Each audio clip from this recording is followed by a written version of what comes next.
बोलिए सत्यनारायण भगवान की जय। सत्यनारायण व्रत कथा का पाठ करने से व्यक्ति को हजारों यज्ञ करने के बराबर पुण्य फल प्राप्त होता है।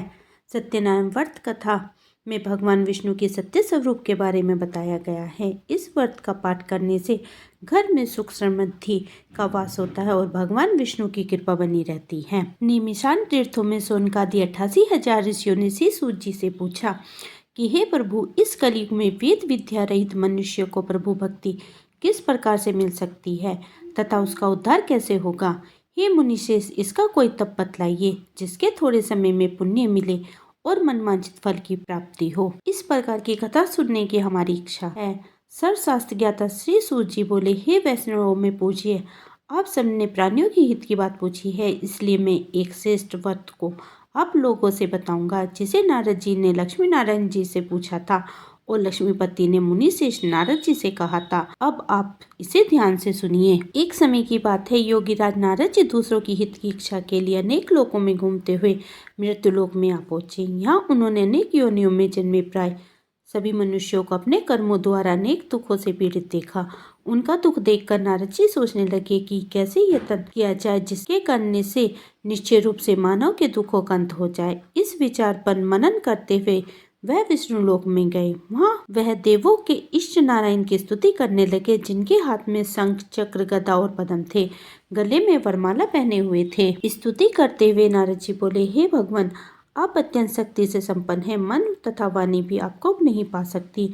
आपका आदि मध्य तथा अंत नहीं है। निर्गुण स्वरूप सृष्टि के कारण भक्तों के दुखों को दूर करने वाले आपको मेरा नमस्कार है। नारद जी की स्तुति सुनकर भगवान विष्णु बोले, हे मुनिश्रेष्ठ, आपके मन में क्या है? आप किस काम के लिए पधारे हैं, उसे निसंकोच कहो। इस पर नारद मुनि बोले कि मृत्युलोक में अनेक योनियों में जन्मे हुए मनुष्य अपने कर्मों के द्वारा अनेक दुखों से दुखी हो रहे हैं। हे नाथ, आप मुझ पर दया रखते हो तो बताइए कि मनुष्य वे थोड़े प्रयास से ही अपने दुखों से कैसे छुटकारा पा सकते हैं। श्री हरि बोले, हे नारद, मनुष्य की भलाई के लिए तुमने बहुत अच्छी बात पूछी है। जिसके करने से मनुष्य मोह से छूट जाता है वह मैं बताता हूँ, उसे सुनो। स्वर्ग लोक व मृत्यु लोक दोनों में एक उत्तम व्रत है जो पुण्य देने वाला है। आज प्रेम वश होकर मैं तुमसे कहता हूँ, श्री सत्यनारायण भगवान का यह व्रत अच्छी तरह विधि पूर्वक करके मनुष्य तुरंत ही यहाँ सुख भोग कर मरने पर मोक्ष को प्राप्त करता है। श्री हरि के वचन सुनकर नारद जी बोले कि उस व्रत का क्या फल है और उसका क्या विधान है। यह व्रत किसने किया था, इस व्रत को किस दिन करना चाहिए, सभी कुछ विस्तार से बताइए। नारद जी की बात सुनकर श्री हरि बोले, दुख व शोक को दूर करने वाला, यह सभी स्थानों पर विजय दिलाने वाला, मानव को भक्ति व श्रद्धा के साथ शाम को सत्यनारायण की पूजा धर्म परायण होकर ब्राह्मणों और बंधुओं के साथ करनी चाहिए। भक्तिभाव से नवदा केले का फल, घी, दूध और गेहूं के आटे का सवाया ले, गेहूं के स्थान पर साठी का आटा, शक्कर तथा गुड़ लेकर वह सभी भक्षण योग पदार्थ मिलाकर भगवान को भोग लगाए। ब्राह्मणों सहित बंधुओं को भी भोजन कराएं। उसके बाद स्वयं भोजन करें। भजन कीर्तन के साथ भगवान की भक्ति में लीन हो जाएं। इस तरह से सत्यनारायण भगवान का यह व्रत करने से मनुष्य की सारी इच्छाएं निश्चित ही पूरी होती हैं। इस कलिकाल अर्थात कलयुग में मृत्युलोक में मोक्ष का यही एक सरल उपाय बताया गया है। बोलिए सत्यनारायण भगवान की जय। इसी के साथ हमारा पहला अध्याय संपूर्ण हुआ। दूसरा अध्याय, सूत जी बोले, हे ऋषियों, जिसने पहले समय में इस व्रत को किया था उसका इतिहास कहता हूँ, ध्यान से सुनो। सुंदर काशीपुरी नगरी में एक अत्यंत निर्धन ब्राह्मण रहता था। भूख और प्यास से वह धरती पर घूमता रहता था। ब्राह्मणों से प्रेम करने वाले भगवान ने एक दिन ब्राह्मण का वेश धारण कर उसके पास जाकर पूछा, हे विप्र, नित्य दुखी होकर तुम पृथ्वी पर क्यों घूमते हो? दीन ब्राह्मण बोला, मैं निर्धन ब्राह्मण हूँ, भिक्षा के लिए धरती पर घूमता हूँ। हे भगवान, यदि आप इसका कोई उपाय जानते हो तो बतलाइए। वृद्ध ब्राह्मण कहता है कि सत्यनारायण भगवान मनवांछित फल देने वाले हैं, इसलिए तुम उनका पूजन करो। इसे करने से मनुष्य सभी दुखों से मुक्त हो जाता है। वृद्ध ब्राह्मण बनकर आए सत्यनारायण भगवान उस निर्धन ब्राह्मण को व्रत का सारा विधान बताकर अंतर ध्यान हो गए। ब्राह्मण मन ही मन सोचने लगा कि जिस व्रत को वृद्ध ब्राह्मण ने करने के लिए कहा गया है, मैं उसे जरूर करूंगा। यह निश्चय करने के बाद उसे रात में नींद नहीं आई। वह सवेरे उठकर सत्यनारायण भगवान की व्रत के निश्चय कर भिक्षा के लिए चला गया। उस दिन निर्धन ब्राह्मण को भिक्षा में बहुत सा धन मिला, जिससे उसने बंधु बांधवों के साथ मिलकर श्री सत्यनारायण भगवान का व्रत संपन्न किया। भगवान सत्यनारायण का व्रत संपन्न करने के बाद वह निर्धन ब्राह्मण सभी दुखों से छूट गया और अनेक प्रकार की संपत्ति से युक्त हो गया। उसी दिन से यह ब्राह्मण हर मास इस व्रत को करने लगा। इस तरह से सत्यनारायण भगवान के व्रत को जो मनुष्य करेगा वह सभी प्रकार के पापों से छूटकर मोक्ष को प्राप्त होता है।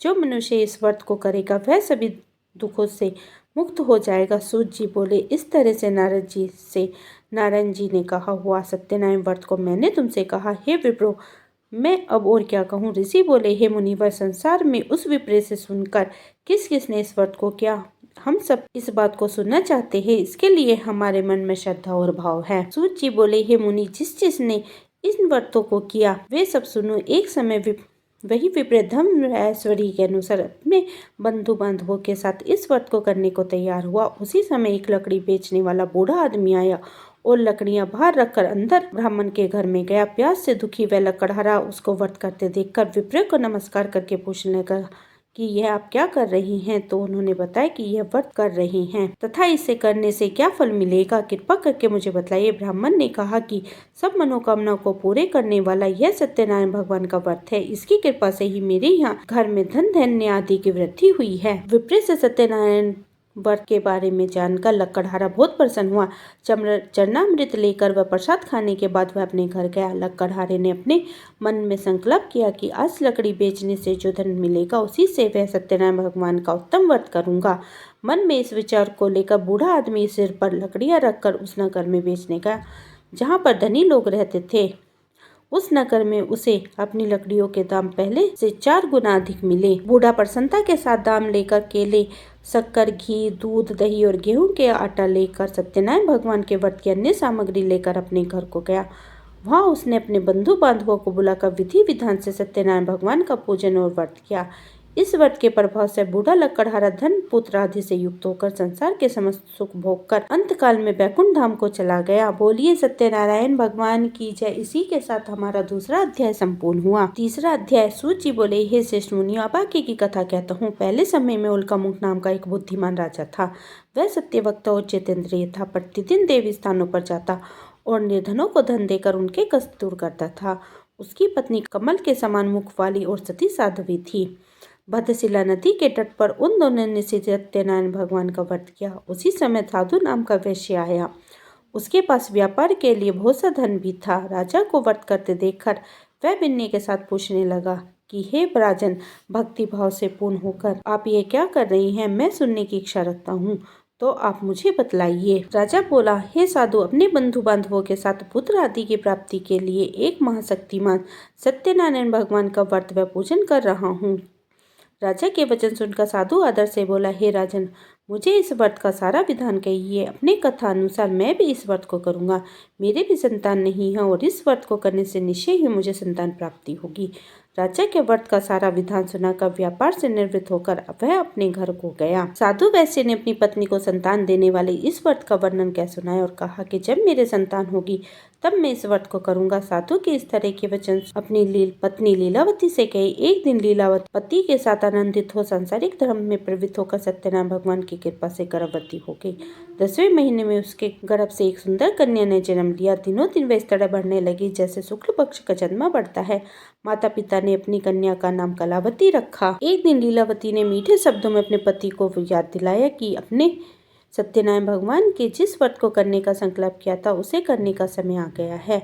आप इस व्रत को करिए। साधु बोला कि हे विप्रे, इस व्रत को मैं उसके विवाह पर करूंगा। इस प्रकार अपनी पत्नी को आश्वासन देकर वह नगर को चला गया। कलावती पिता के घर में रहकर वृद्धि को प्राप्त हुई। साधु ने एक बार नगर में अपनी कन्या को सखियों के साथ देखा तो तुरंत ही दूध बुलाकर कहा कि मेरी कन्या के योग्य वर देखकर लाओ। साधु की बात सुनकर दूध कंचन नगर में पहुंचा और मोया देखकर लड़की के लिए सुयोगवानिक पुत्र को ले आया। सुयोग लड़के को देखकर साधु ने बंधु बांधवों को बुलाकर अपनी पुत्री का विवाह कर दिया। लेकिन दुर्भाग्य की बात ये कि साधु ने अभी भी सत्यनारायण भगवान का व्रत नहीं किया। इस पर से भगवान क्रोधित हो गए और श्राप दिया कि साधु को अत्यंत दुख मिलेगा। अपने कार्य में कुशल साधु बनिया जमाई को लेकर समुद्र के समीप स्थित रतनपुर सार नामक नगर में गया। वहां जाकर दामाद ससुर दोनों मिलकर चंद्रकेतु राजा के नगर में व्यापार करने लगे। एक दिन भगवान सत्यनारायण की माया से एक चोर राजा का धन चुराकर भाग रहा था। उसने राजा के सिपाहियों को अपने पीछे करता देखकर चुराया हुआ धन वहां रख दिया जहाँ साधु अपनी जमाई के साथ ठहरा हुआ था। राजा के सिपाहियों ने साधु वैश्य के पास जाकर राजा का धन पड़ा देखा तो वह ससुर जमाई दोनों को बांधकर प्रसन्नता से राजा के पास ले गया और कहा कि उन दोनों चोरों को हम पकड़ लाए हैं, आगे की कार्रवाई की आज्ञा दे। राजा की आज्ञा से उन दोनों को कठिन कारावास में डाल दिया गया और उनका सारा धन छीन लिया गया। सत्यनारायण भगवान से शाप से साधु की पत्नी भी बहुत दुखी हुई। घर पर जो धन रखा हुआ था उसे चोर चुरा कर ले गए। शारीरिक व मानसिक पीड़ा से भूखी और प्यासी अति दुखी हुआ अन्न की चिंता में कलावती के ब्राह्मण के घर गई। वहां उसने सत्यनारायण भगवान का व्रत होते देखा, फिर कथा सुनी। वह प्रसाद ग्रहण कर रात को घर वापस आई। माता ने कलावती से पूछा कि हे पुत्री, अब तक कहाँ रही? वह तेरे मन में क्या है? कलावती ने अपनी माता से कहा, हे माता, मैंने एक ब्राह्मण के घर में सत्यनारायण भगवान का व्रत देखा है। कन्या के वचन सुनकर लीलावती भगवान की पूजा की तैयारी करने लगी। लीलावती ने परिवार व बंधुओं सहित सत्यनारायण भगवान का पूजन किया और उनसे वर मांगा कि मेरे पति और जमाई शीघ्र आ जाए। साथ ही उनसे यह प्रार्थना की कि हम सबका अपराध क्षमा करो। सत्यनारायण भगवान इस वर से संतुष्ट हो गए और राजा चंद्रकेतु के सपने में दर्शन देकर कहा कि हे राजन, तुम उन दोनों वैश्यों को छोड़ दो और तुमने उनका जो धन लिया है उसे वापस दे दो। अगर ऐसा नहीं किया तो तुम्हारा धन, राज्य व संतान सभी को नष्ट कर दूंगा। राजा को यह सब कहकर भगवान अंतर ध्यान हो गए। प्रातःकाल सभा में राजा ने अपना सपना सुनाया, फिर बोला कि बानिक पुत्रों को कैद से मुक्त कर सभा में लाओ। दोनों के आते ही राजा को प्रणाम किया। राजा मीठे वाणी में बोला, हे महाभावुकों, भाग्यवश ऐसा कठिन दुख तुम्हें प्राप्त हुआ है, लेकिन अब तुम्हें कोई भय नहीं है। ऐसा कहकर राजा ने उन दोनों को नए वस्त्र आभूषण पहनाए और जितना धन उनका लिया था उससे दुगना धन वापस दे दिया। दोनों वैसे अपने घर को चल दिए। बोलिए सत्यनारायण भगवान की जय। इसी के साथ हमारा तीसरा अध्याय संपूर्ण हुआ। चौथा अध्याय। सूत जी बोले, वैश्य ने मंगलाचार कर अपनी यात्रा आरंभ की और अपने नगर की ओर चल दिया। उसके थोड़ी दूर जाने पर एक दंडी वेशधारी सत्यनारायण ने पूछा, हे साधु, तेरी नाव में क्या है? अभी वानिक हंसता हुआ बोला, हे डंडी, आप क्यों पूछते हो? क्या धन लेने की इच्छा है? मेरी नाव में तो बेल व पत्ते भरे हुए हैं। वैसे के कठोर वचन सुनकर भगवान बोले, तुम्हारा वचन सत्य हो। डंडी ऐसे वचन कहकर वहां से दूर चला गया। कुछ दूर जाकर समुद्र के किनारे बैठ गया।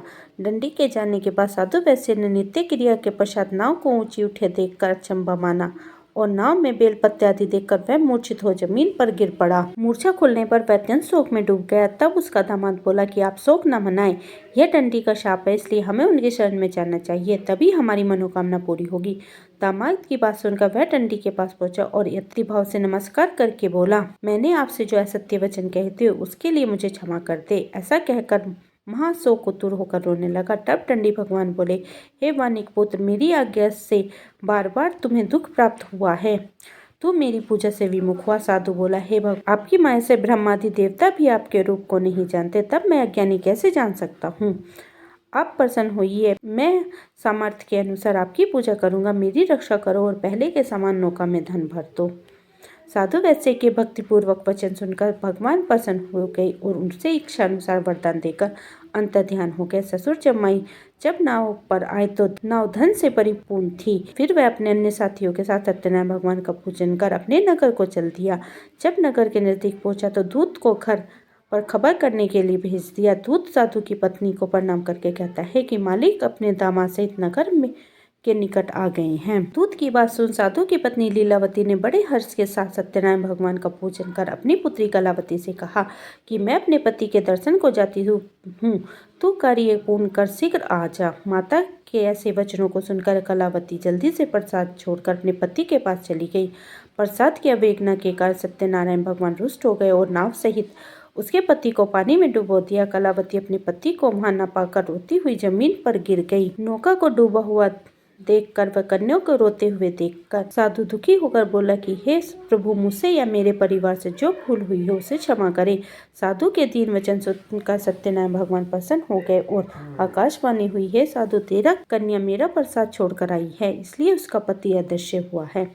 यदि वह घर जाकर प्रसाद खाकर लौटती है तो उसका पति अवश्य ही मिलेगा। ऐसी आकाशवाणी सुनकर कलावती घर पहुंचकर प्रसाद खाती है और फिर आकर अपने पति के दर्शन करती है। उसके बाद साधु अपने बंधुओं सहित सत्यनारायण भगवान का विधि विधान से पूजन करता है। इस लोक का सुख भोग कर अंत में स्वर्गलोक को जाता है। बोलिए सत्यनारायण भगवान की जय। इसी के साथ हमारा चौथा अध्याय संपूर्ण हुआ। पांचवा अध्याय। सूत जी बोले, हे ऋषियों, मैं और भी एक कथा सुनाता हूँ, उसे भी ध्यान पूर्वक सुनो। प्रजा पालन में लीन त्वंगध्वज नाम का एक राजा था। उसने भी भगवान का प्रसाद त्याग कर बहुत ही दुख पाया। एक बार वन में जाकर वन्य पशु को मारकर बड़ के पेड़ के नीचे गया। वहां उसने ग्वालों को भक्ति भाव से अपने बंधु सहित भगवान सत्यनारायण का पूजन करते देखा। अभिमानवश राजा ने उन्हें देखकर भी पूजन स्थान पर नहीं गया और न ही उन्होंने भगवान को नमस्कार किया। ग्वाले ने राजा को प्रसाद दिया, लेकिन उन्होंने वह प्रसाद नहीं खाया और प्रसाद को वहीं छोड़कर अपने नगर को चला आया। जब वह नगर में पहुंचा तो वहां सब कुछ उसने तहस नहीं पाया, तो वह शीघ्र ही समझ गया कि यह सब भगवान ने ही किया है।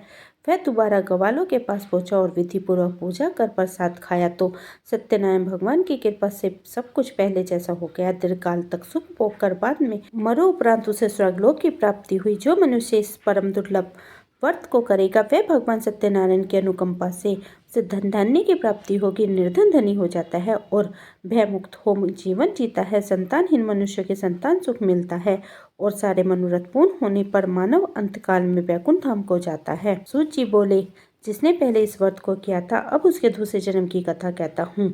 व्रत सतानंद ब्राह्मण ने सुदामा का जन्म लेकर मोक्ष की प्राप्ति की। लक्कड़हारे ने अगले जन्म में निषाद बनकर मोक्ष प्राप्त किया। उल्का मुख नाम का राजा दशरथ होकर बैकुंठ को गए।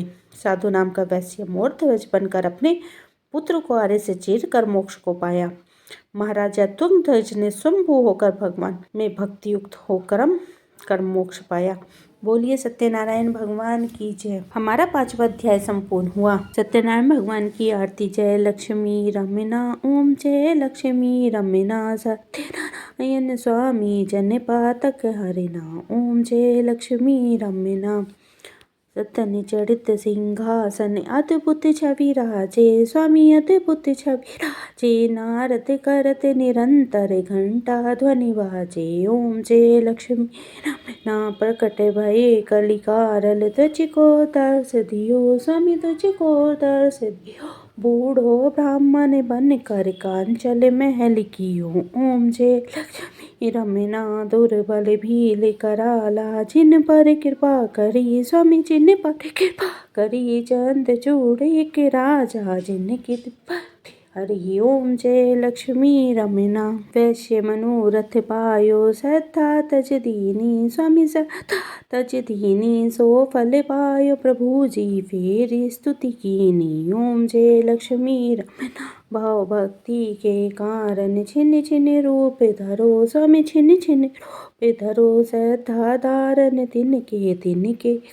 सरो ओम जय लक्ष्मी रमना। ग्वाले बाले संग राजा बन में भक्ति करी स्वामी बन में भक्ति करी। मन वांछित फल दीना दीन दयाले हरि ओम जय लक्ष्मी रमना। जड़त प्रसाद सवाया कदली फल मेवा स्वामी कदली फल मेवा। धूप दीप तुलसी से राजी सत्य देवा ओम जय लक्ष्मी रमना।